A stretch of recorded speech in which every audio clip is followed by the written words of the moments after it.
What's going on, guys? Welcome back to another video.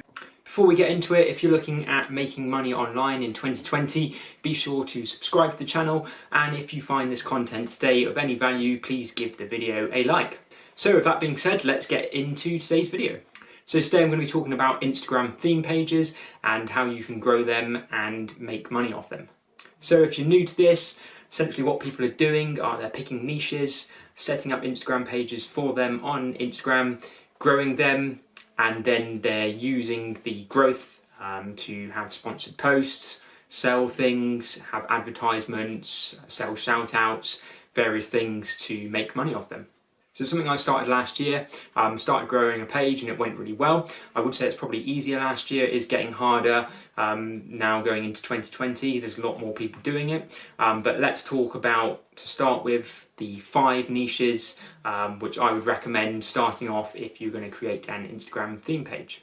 So in my opinion, I think the top 5 theme pages to be looking at to get in on Instagram, which are going to have the fastest growth and give you the most opportunities to make money, are health and fitness, luxury lifestyle, meme pages, beauty/makeup, and probably the best one at the moment, and has been for a couple of years, travel pages.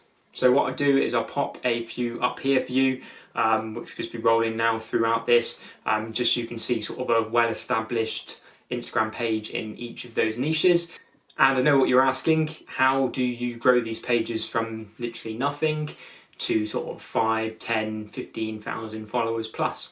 So I think the first thing to get followers initially, just need to sort of do anything. I think sort of the first 100, 250 are the hardest to get. So for the very start, I'm not against things such as follow for follow, following loads of people in that particular niche. So for example, if you go onto one of the bigger pages, a tactic I use sometimes is look at something that's been posted very recently, have a look at the likes on that page, and then just hit a load of the people that are liking content in a similar niche to yours. You will get follow backs from that. Go around liking people's photos, comment on people's photos, people that, like I say, relate to your niche, because then it gets them looking at your page. Might not always lead to a follow, but certainly the first 100, 250, you need to sort of do anything you can, quite active on there. You need to be liking a lot of people's posts in that niche, and you need to be looking at what the top pages in that niche are doing, trying to adapt it. Don't just copy what they're doing, make your own content, but look at what they're doing, see what works well for them. If there's a particular post that's gone off for them, that's got like 10,000 plus likes when usually they only get sort of 1,000 or 2,000, try and adapt sort of what they've used on that one to your own post on your theme page. Now some pages, like for example luxury lifestyle, I'm sure you don't have Lamborghinis in the driveway or stacks of money that you can take photos of to post. So what you can do is repost. It's a little bit of a grey area on Instagram, but what I would suggest, if you are reposting, give credit to the initial poster in your caption. What I would say is I've seen people that have had issues with pages that have maybe sort of posted funny videos, who have paid for that and then they've reposted it from them.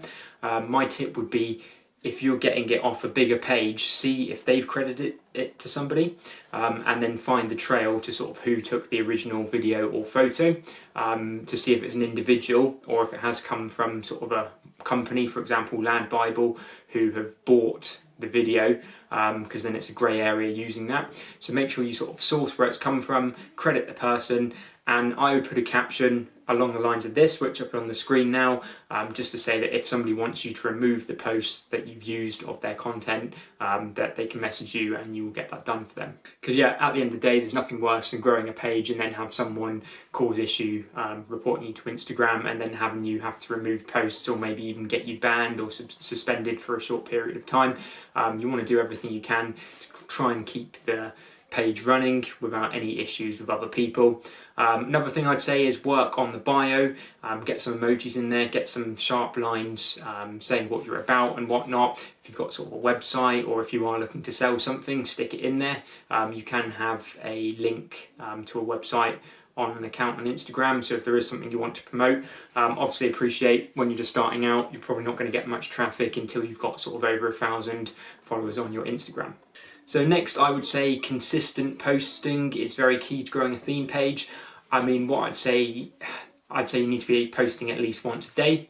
ideally twice or 3 times, but make sure you don't sort of on a Monday post 5 photos and then don't post anything for the rest of the week until sort of the weekend.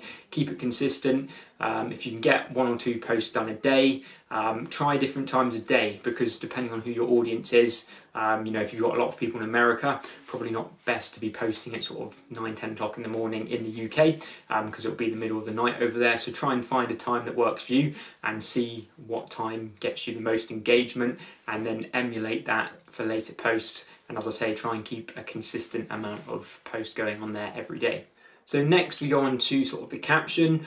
Make sure there's something catchy, nothing too long. I mean, if you can lead it on to sort of tag your mate and then relate it back to the post, that's good. And then obviously hashtags are a massive thing these days. You've got up to 30 hashtags in the early days. Use all of the hashtags you can get in there. So my tip on hashtags would be to find a hashtag that's got around sort of 50,000 to sort of 100,000 on the particular hashtag, which relates to your particular theme. Don't go after the massive ones, because you're just going to get lost in the hashtag on that one. As I said, maybe to start with, go down the follow for follow route and get some of those bigger hashtags in. But apart from those few, try and target ones that are more sort of 100k or just under, to try and specifically target the people that are going to be looking at the particular posts that you have on your niche. So that's all I'd say really as a bit of advice how to grow a theme page. What I'd say is you'll see bigger pages out there trying to sell you courses as to how to grow on Instagram. There's no real right or wrong way to it. I think it's all about dedication, putting in the hard work and keeping up the consistency. It will come, have patience. As I say, the first 100, 250 are the hardest ones to get. After that, you'll see things start to grow, and by the time you get sort of 2.5k, 5k, you'll start to see posts blowing up and you'll get a lot more engagement with your posts. So comment below if you found this video useful. Let me know if you've starting a theme page, if you've already got one, and pop your theme pages below in the comments. I'd really love to check them out, and we can sort of share some tips and advice about how we're getting on. If anybody out there's got any questions directly, let me know in the comments and I will get back to you. So that's it for today's video, guys. If you want to see my latest video, I'll pop it up here with regards to looking at trading 212 as an app if you're interested in getting into investments and involved in the stock market now that things potentially are going to start to pick up as we are hopefully shortly going to be out of the lockdown. Everyone, take it easy, stay safe, and I'll see you in the next episode.